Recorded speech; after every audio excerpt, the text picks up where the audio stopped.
Có tới có chọc thôi hồi tới ra. Về đón chưa? Đó nè. Anh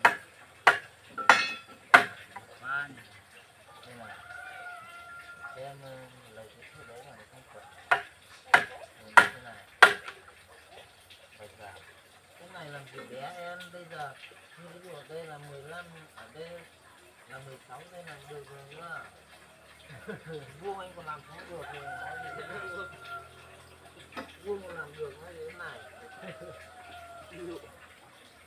Đấy đâu nói em không đo theo ngực em đo theo cái này ấy, em cắt xong là vào thì có một bên khít một bên ở tí này kép vào thì mình cứ sửa nó to ấy. Vuông anh còn làm được mà.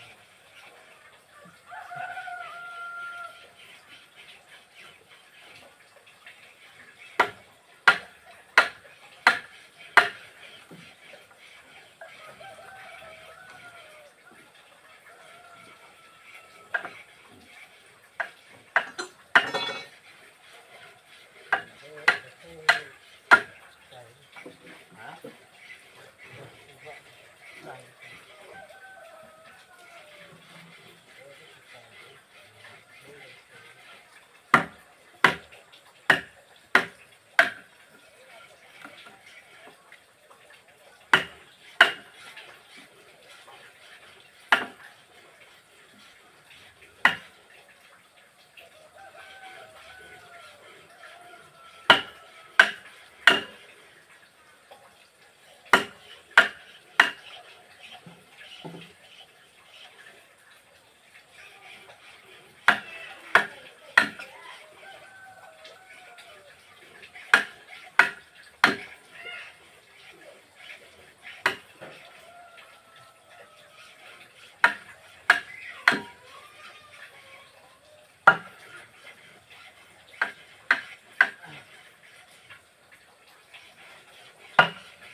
Rồi con còn một cái này, cái cây thôi hả? Bây giờ Hay để vô cột lâu.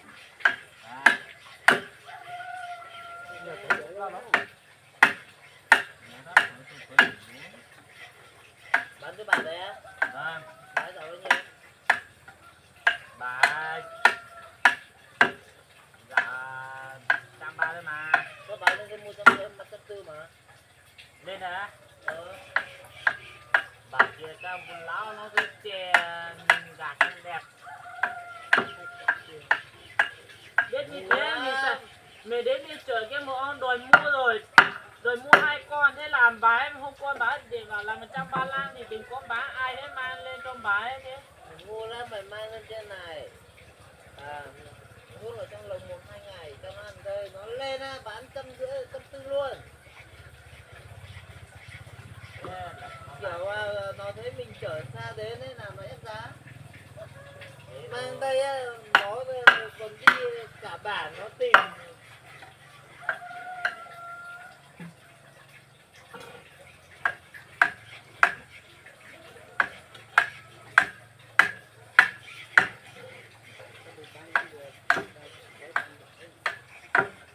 Nó buôn thì nó mua được, anh nhà anh ta cũng mua cầm nước rồi một cân một mùi. Anh có bao giờ bán không? Có bị bán nào rồi.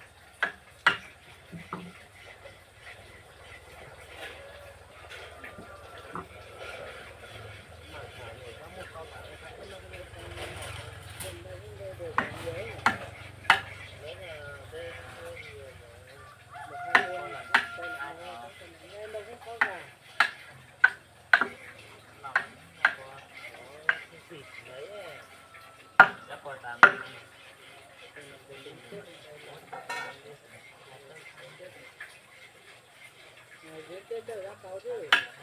Thế ra con đẹp cứ một con 2,5 kg, một cân.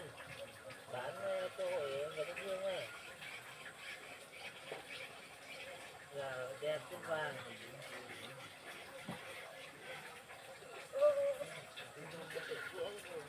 Thôi. Thăm thẳm chiều mưa.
mất công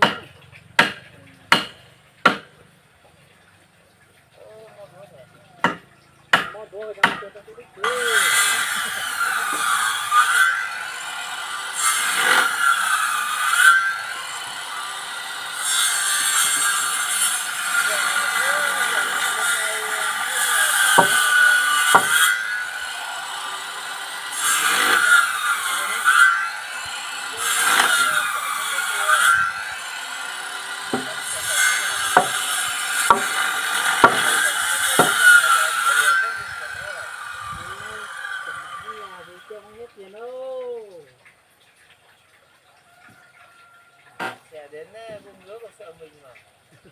Nhà nào? Đấy thôi đấy.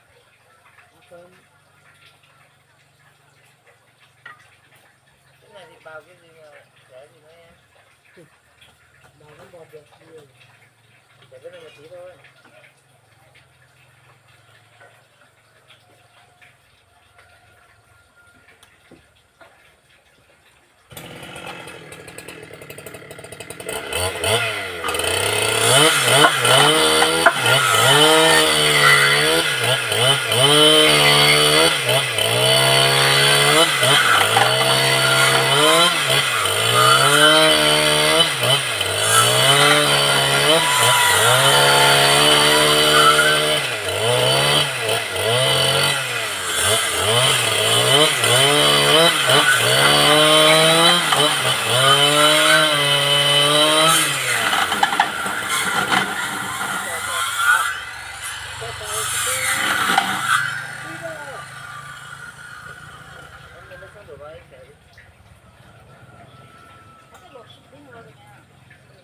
Đấy này, chọn như sao vậy à? Rồi nha.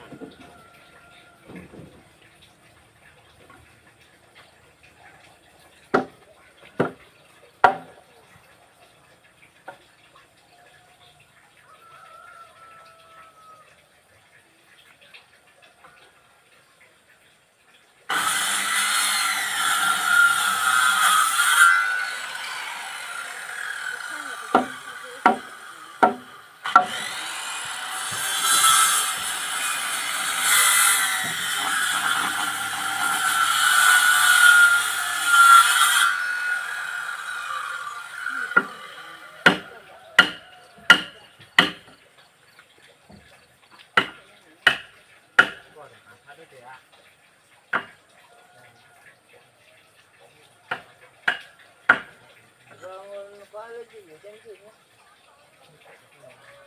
Chị cho anh cái đủ rồi. Có lòng ngon kìa.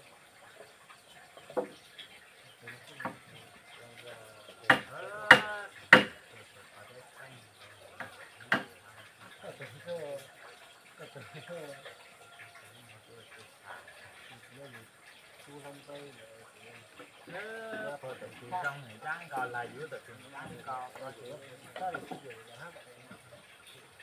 nó có lại vậy nên với trời nóng thì là với dũng mà nó có nhìn trắng có quạt tự của đây chúng mình bay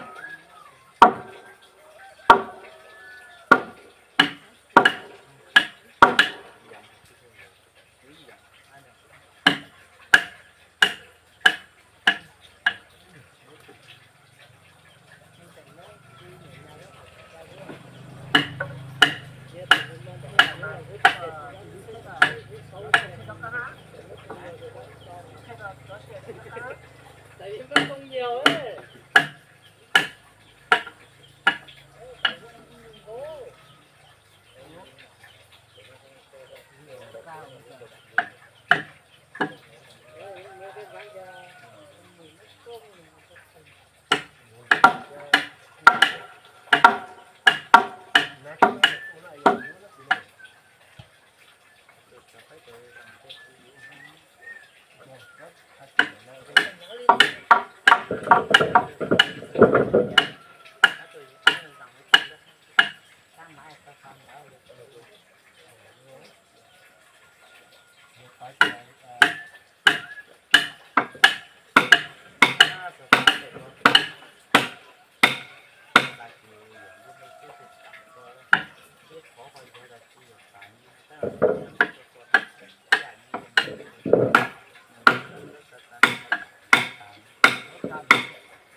đời thì ok rồi.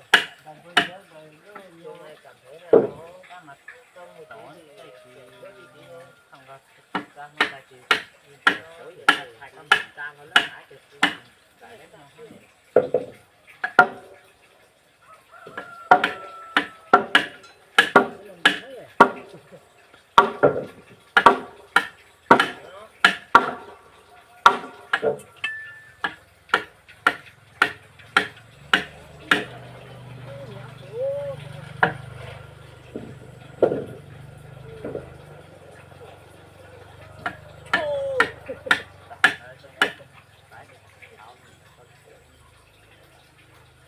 Cái này để có làm kiểu hai cái đấy có thể lơ hàng cái này dài.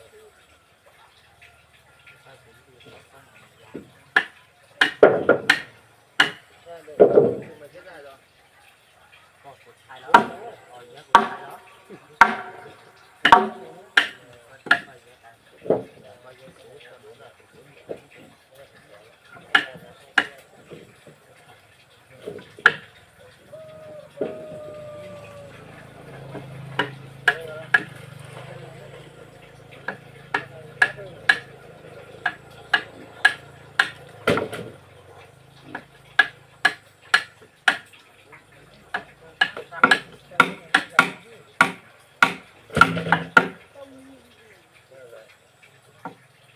Để lấy xà beng lên. chẳng ai là có trên ra ra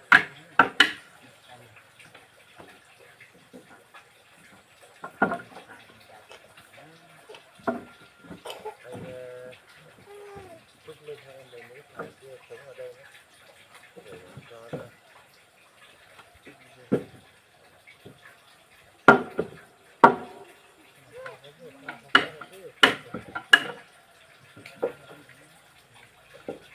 không nhìn trời vẫn thế đi lại khơi thế đó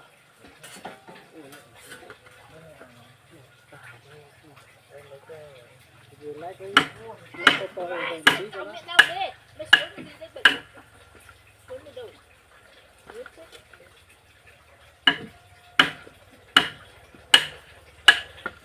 lên này xấu rồi nó cái này.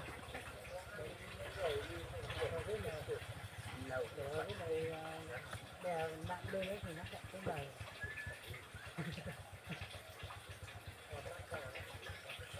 Cái này thì có bào rồi đúng rồi. Cầm bào.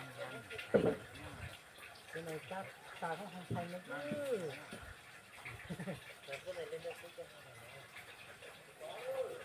Đây.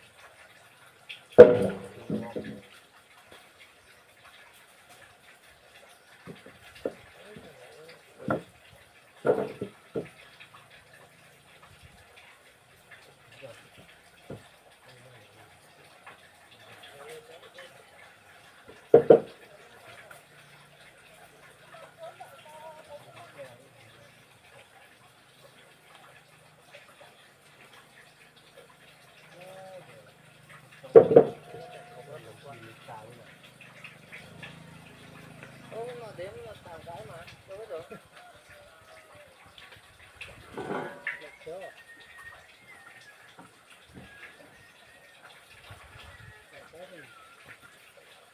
Đẩy cái này. ô câu nó Trời ở bên trong ấy. cây không kia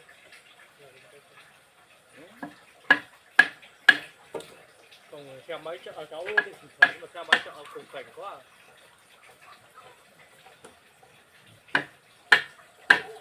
Anh cái này đi, cái này đấy, đặt cái này để để đi. Trời, đúng rồi. cho nên nếu người ta sao rồi cái này nó phải là chắc nó xây rượu rồi nó xẻ nó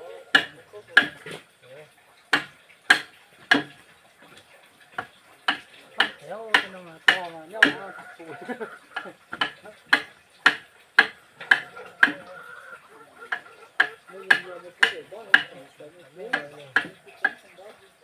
nó chỉ làm được như thế thì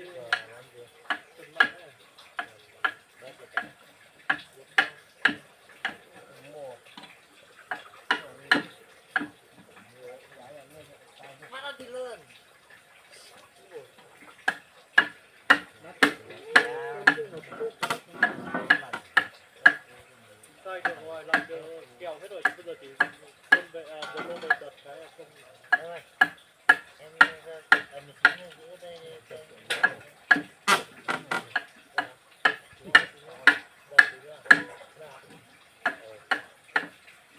Đấy. Được rồi. bỏ thì nó tài cái không đủ chứ tài cái gì Để cho em đi đó rồi xem là nó tầm 14 15 cân là được. Chưa? Anh chừng thôi thế rồi. Đâu, để không không được. Cái này mà. này cái tô cái đầu tô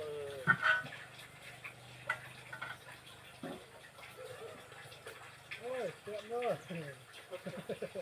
còn nó không đủ cay không đủ thì muốn thẳng Vào đây.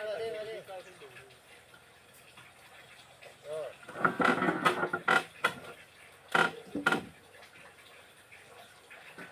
Rồi, cái này thôi. không phải ngố sáu đâu người ta xẻo sáu thôi ngố thì làm gì nó từng dưng nó đẹp được ngố nó phải nó vẫn thế nhưng mà tại Rồi nha. xẻo sáu thôi mà gỗ này gỗ nói chung là gỗ bé thế này thì nó sáu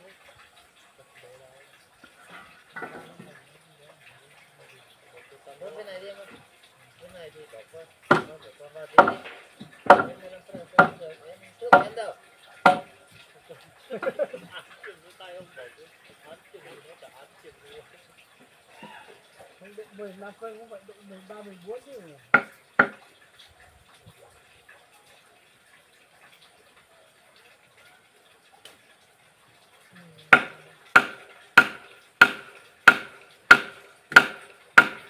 Rồi. 14 Rồi. Rồi đi. Rồi chúng ta Ô! Nghèo rồi không có ăn bây giờ bé đi rồi. rồi Đấy sắp xong chưa hả Sinh? Còn có 2 đầu à? đầu này với 2 đầu đấy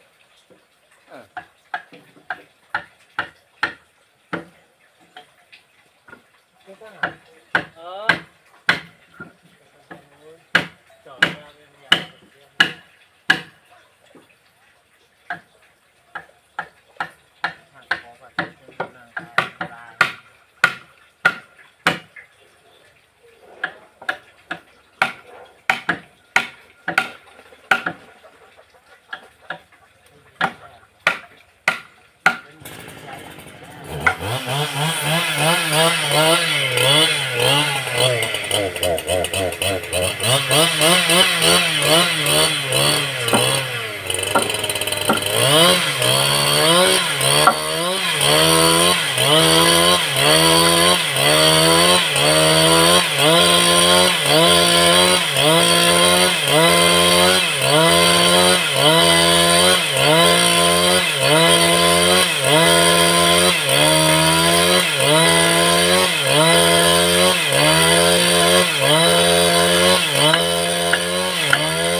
Cả bộ một kỳ lửa, chúng ta từ là chỉ mua để chạy, ở vậy thì nó cái vậy. Cái này nó phải dễ mà dễ nhau nó mà cái mà tôi thứ nhất nó cái có ai đâu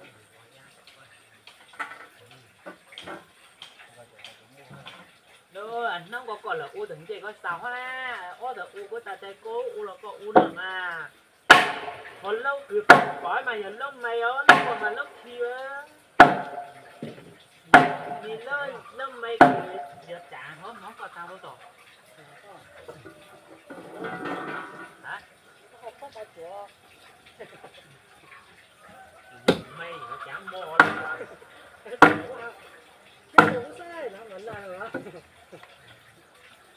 Cái đồ trắng rồi, cái đồ cũng đau cái đồ cũng cái đồ đau xuống là la rồi. Cái đồ cũng sai.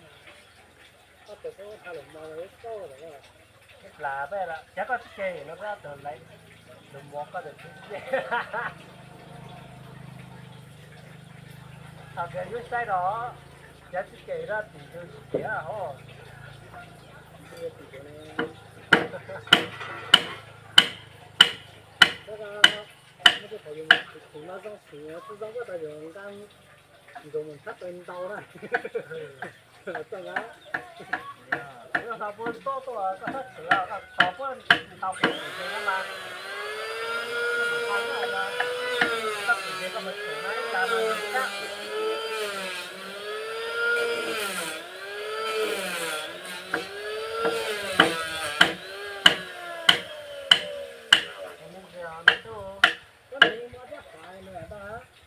cái này nhưng mà rất khó, cái khó mà giờ chỉ mà mình mua số mà mình là chỉ cũng cái món đau này, không có cái khó này, sao kỹ rồi cái món đau này cái này chắc chắn đau hơn cái cái hết này.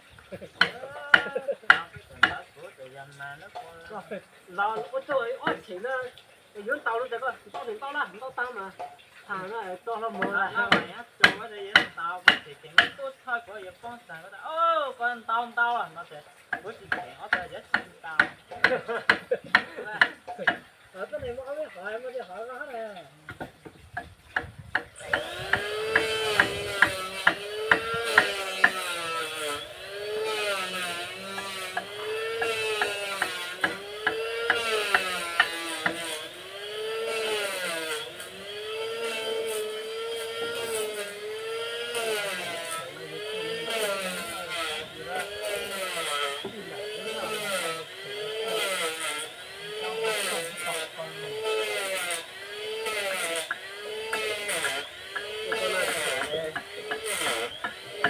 tao nó hay vô trong con tiền nó hay là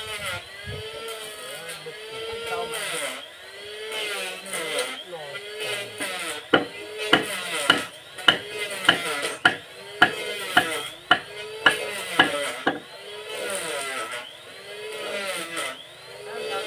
thôi chứ ta chẳng bây giờ thì nó là sai cả mà thả là sai cả mà thả thì gì thì chưa nữa là cái chuyện đấy nhớ sao mà rất sao tầm là cái mỗi cái gì rồi bây giờ ha là cái nhau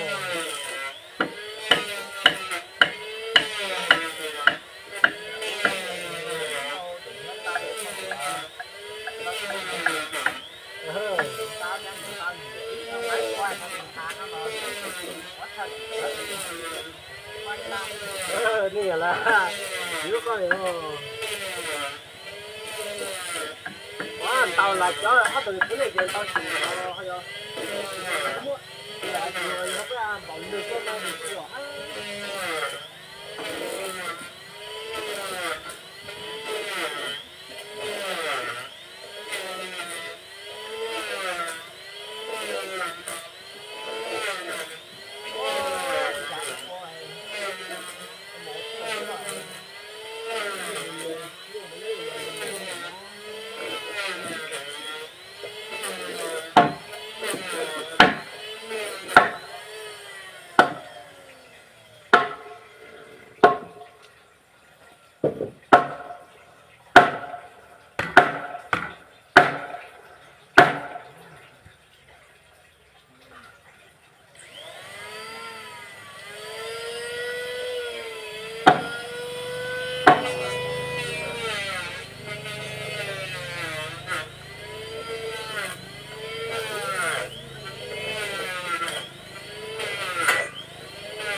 lâu lực của lên lực của cái lấy chữ đó mà lấy hai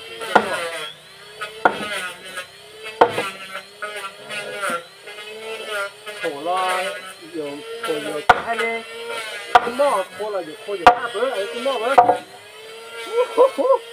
gọi là khô dùng ba bữa dùng khô dùng ba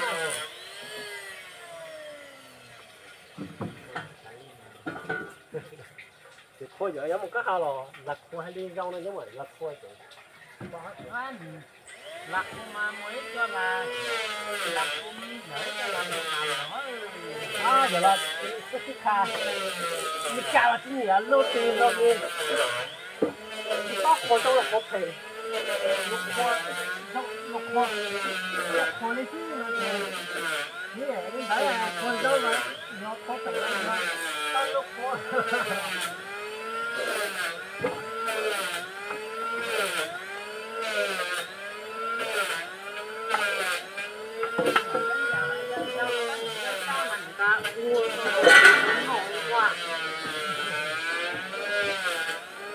có mà nhập cũng nhập thở có thể dùn dấu là nó tăng điểm đến dạo mà thế thế mà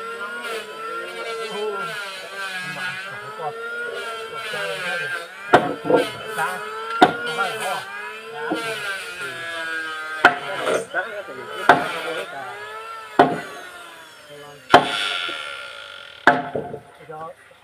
cái đầm play nó cũng khó cái nó cũng khó đâu mà cái không có mà giờ giờ ba khôn dẻo mà ta ăn tủi gì cái này là khoai tiền gió gió đừng nhiều quá là chết thôi có sang nó chả khạc còn cái này tàu càng này mình biết cái tiền là khoai tiền nó đây không phải được đó hả nó bạch đó rồi mò nhỏ này cuối đi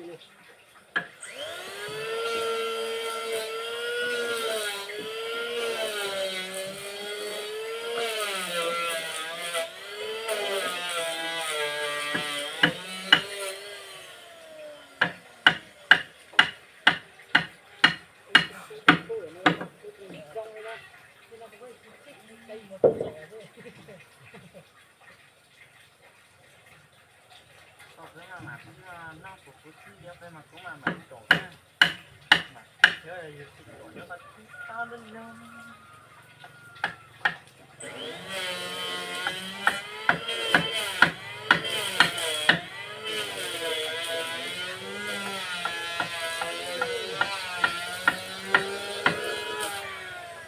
con với tay của con ta con đi chơi với ta sai con mình mà ra giờ không kéo để trai cứ mà tỏ mà thích rồi nhà nên thế tao hỏi rồi có sẽ tăng lắm thì rồi tiếp giờ nó sẽ giá thì mình thấy đây là cái hai vậy nó giờ gì cũng ngon như nhau đi ra lắm rồi không á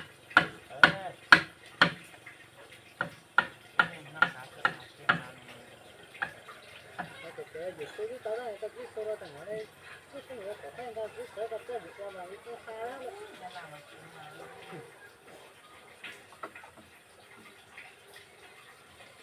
rồi nó là cái gì tôi nhớ đây đó rồi biết xa rồi nó đi ra là cái tuần tôi gì lấy lót tôi đó hả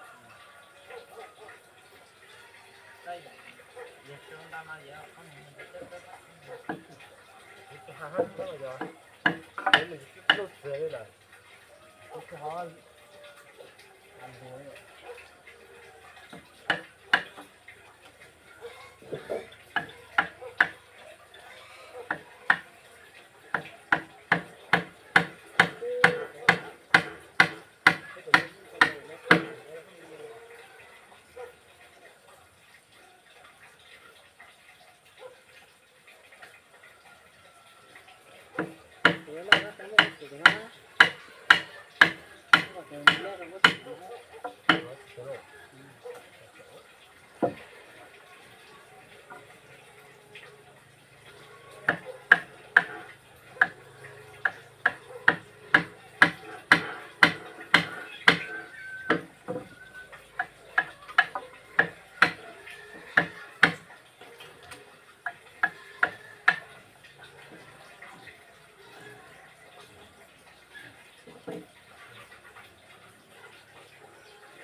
저기 가서 또 저쪽에 넣나 뭐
ăn được rồi.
Đấy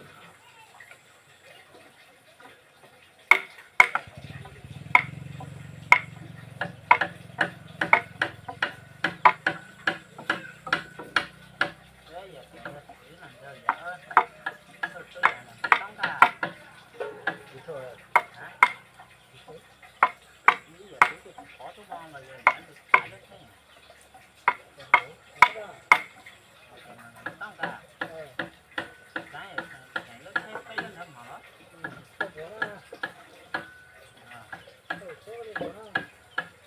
phải là giờ cái không nó giờ cái tái thế cho nó Nó hồ nó lắm. Nó cũng qua. Mình đã thấy đây để mà không. Mua điện á. Cái sữa nó có cũng mua điện. Ủa? Ủa, sữa nó có mua. Mất điện ra. Giờ có nó lại đâu. Sai lấy đâu đi nhỉ con?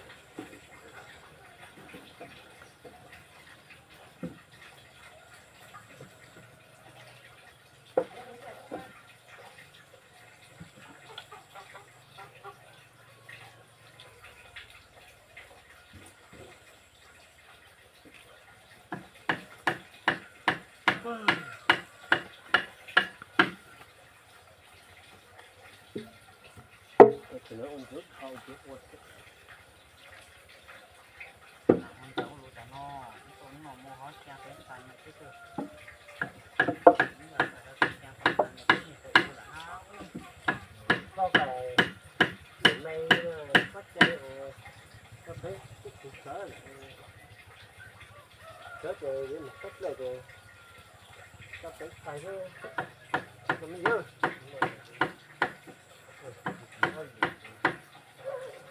con nào gì nhưng sống nhỏ hay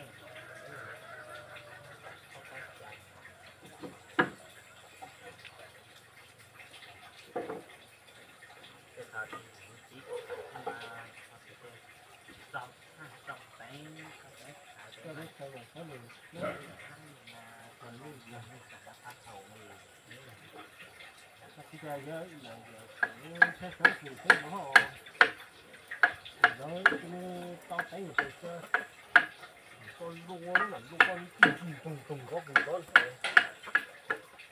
nó chơi nó chơi cái ở cái các tình thấy nó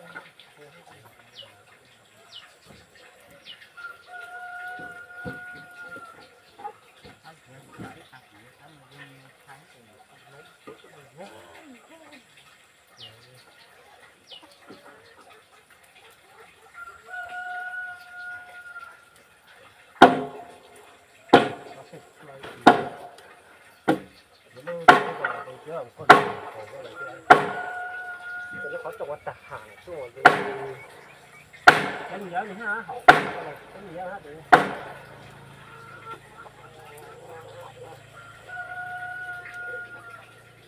đấy chụp lấy gì đó cũng lâu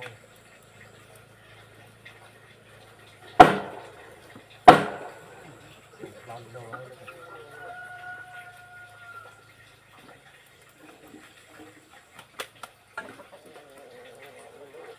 cái này được em mà được không tao tao chẳng nhớ thế được để hàn nhỉ nếu nó chê sao chê chẳng tức lại có ấy nữa nó sẽ muốn chẳng tức lại có này đến đây đến đây sai với mình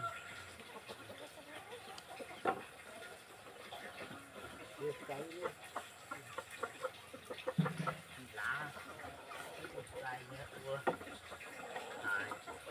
để tới cứ sầu để sai thằng dân nói vậy có sai ha thì cái này với em thấy sai với cái bắt thở với ông lá cái thở chả không chịu ai nhớ thời tôi phụ cho giấc khá là gì sai cho sai thằng dân nói gì thanh thở ha nhưng mà nó được sử dụng lá gì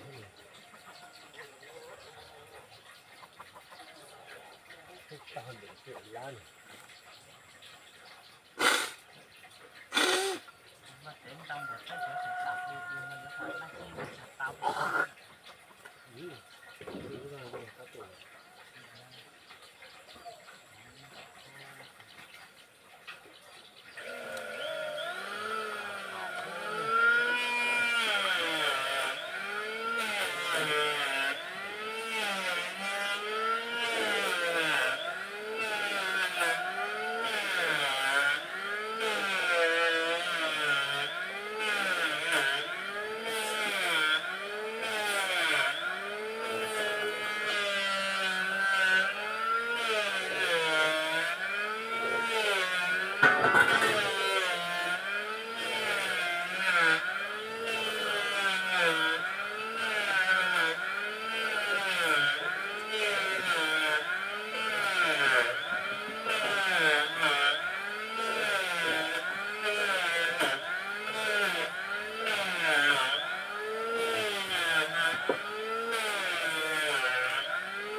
giờ tới hồi giờ nó cái chỉ có chọc nó nhân chùa nhé chừng mà Lên tay cho chú à chứ mà tôi làm nhiều nhưng mà cứ sao ta nên cần thấy chú hòm nó tay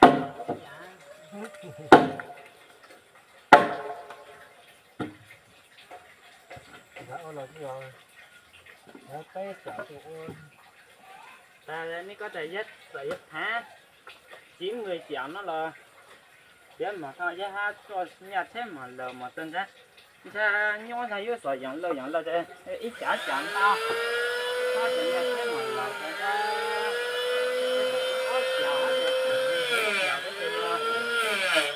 à 9 người chọn lần thế nhưng mà có giờ có nhiều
Cái xe cái nó liệt khoảng là cái một hai con 20 triệu đấy.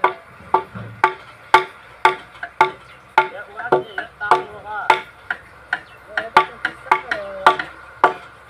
lên rồi Cái giờ ông bỏ con chi sắt rồi.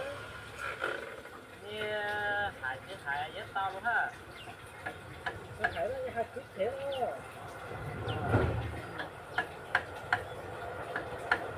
Cái làm được cái đó cũng rồi à. dạ quan tâm là tức là có tốt không à ô nó mỗi lần tôi em một cô hai cái à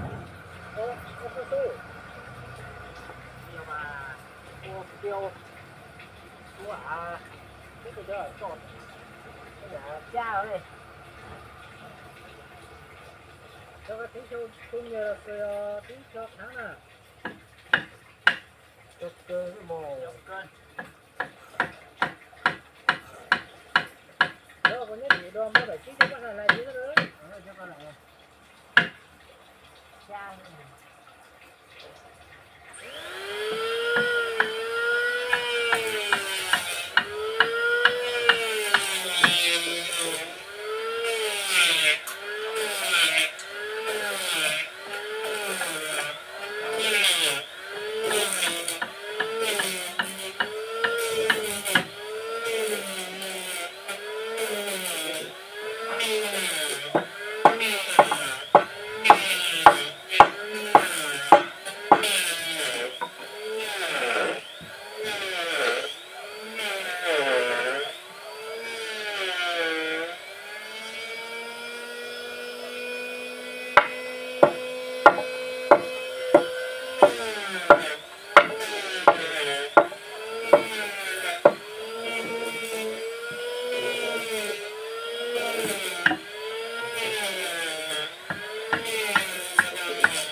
tiếng của hơi rồi là ở trong vòng để nó cho nó chèn là hết còn là tam bậc gì đấy có cha bé thành tại chọn là tam bậc gì nó đến nhà tao nó chèn từ giờ ta phải bài dưới anh đây ở đây nó rất đau ờ dưới dưới tóc sao đấy hả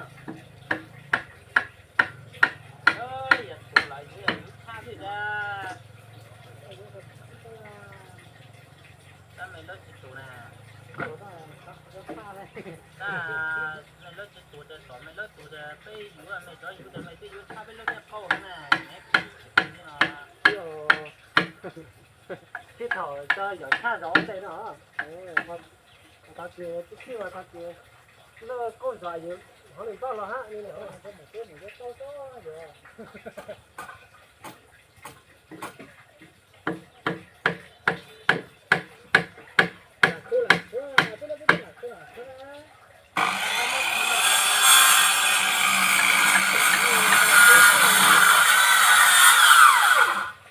rồi rất khác là giá trị hai năm triệu tiền lên cái vài giờ rồi tiền đi cái đó hả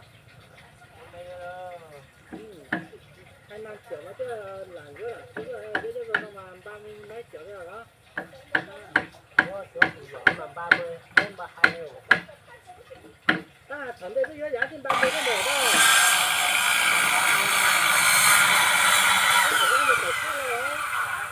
Nhật Bản lớn là thảo con mà cô nhận với chẳng cô cho từ ia chín trang mà cho cô tiêu rồi cho hãy thấy mà cho ia chín trang 50 máu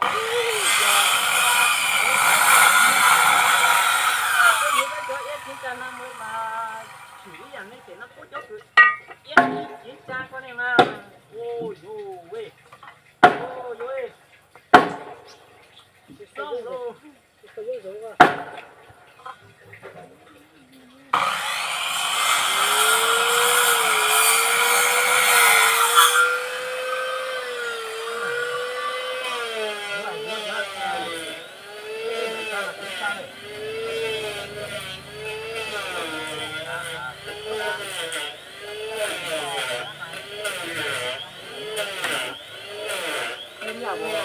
nhà tao không to thế này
chơi kiểu gì cái đó.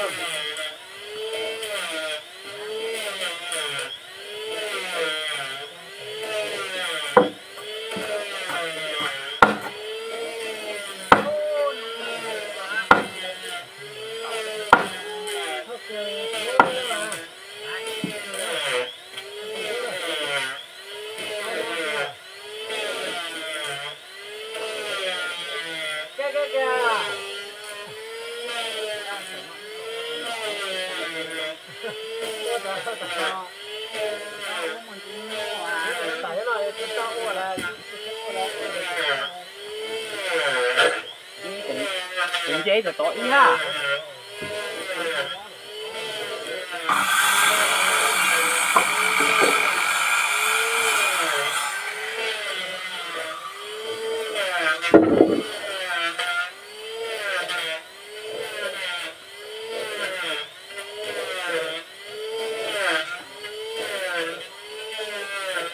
Tao có rồi.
ơi tệ tệ đôi nhà có phải chịu là chịu chích cái ha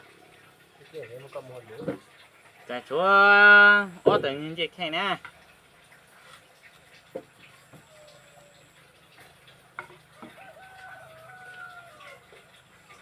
ta máu thì nó phải dạng phải gì nè chứ không muốn nè cái được chúng ta là nhiều món cái phải ở đây thôi chứ gì cả nào.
nhận chữ con cho mà nhiều rồi ô tụi nó nhất cho con mua lá tụi con thấy tao tìm món thế nó con mua à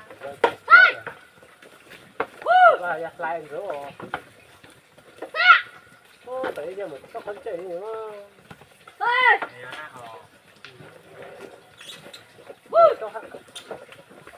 các bạn tưởng nó có mà thật sự giá mà giặt cho nó cả tao tao bảo mấy nó tao có coi ma đâu ơi tao tao cái tài chỉ tao tao cả ha ô để lon đặt lại con chi hiểu nó không có mắt à rồi đến tới đây nó gần này à này mà đây xả gì ơi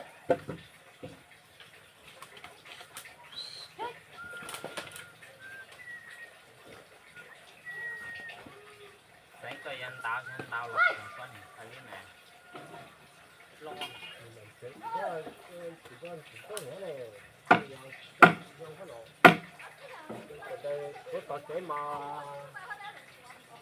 đâu phát đi một chỗ đó trồng cái này có mà giờ lên trên giờ to thì giờ ha số lốc bơm lần cũng khô đó thì mỗi đó thì giờ to của tạm nó cũng một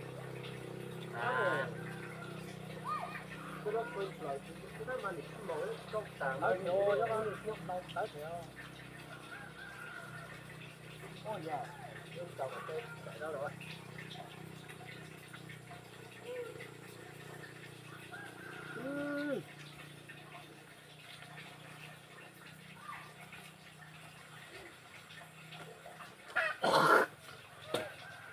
ồ chạy thả gì đâu rồi con nó chứ chả ngọt gì thế này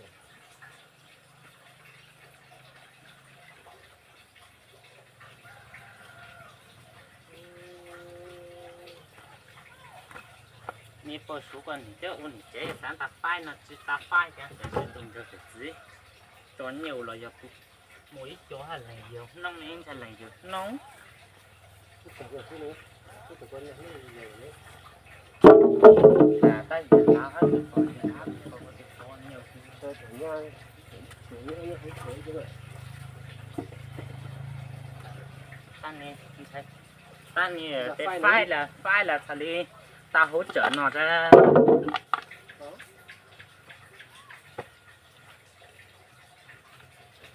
ồ cuốn cái thật rồi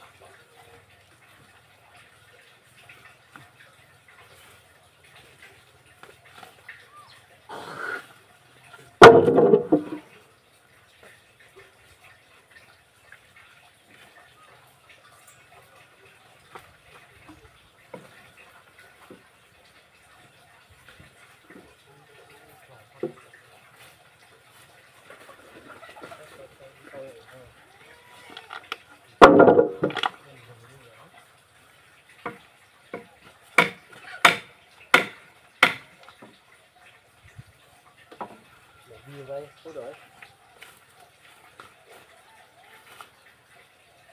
ôi